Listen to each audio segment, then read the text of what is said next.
Ja, pravkar smo si ogledali požarišče.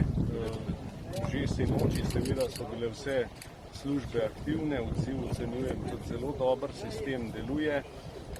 Tudi minister Zajc me je približno pol enih zjutraj obvestil, da je situacija pod kontrolo, tako da lahko pohvalim delo vseh služb, ki so sodelovali in ki še sodelujejo pri sanaciji te tragedije, kajti za lastnika je to kar precej tragičen dogodek.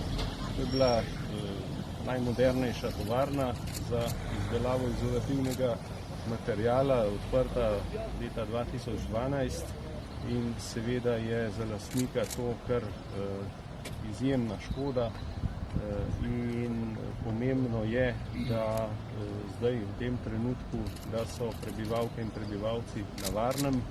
Zato je občina preventivno tudi zaprla vzgojno-varstvene ustanove, zato da izključi maksimalno vse možne posledice tega požara. Službe seveda zdaj je na delu policija, forenziki, da ugotovijo, kaj je bil vzrok požara. Pomembno pa je, da tukaj zdaj ni nobene velike nevarnosti za prebivalstvo. Pravkar je bila aktivirana tudi komunala, ki bo preverila še, če so vsi vodni viri v redu, tako kot morajo biti. Tako da vse službe delujejo in vsem izrekam pohvalo.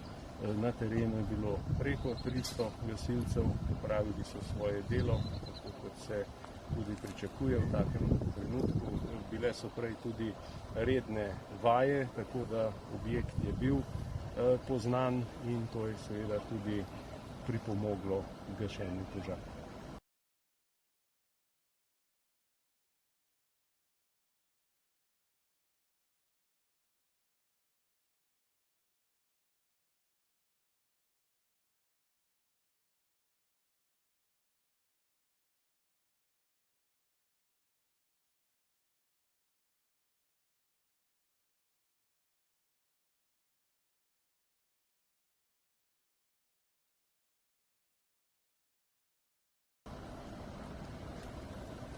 Hvala.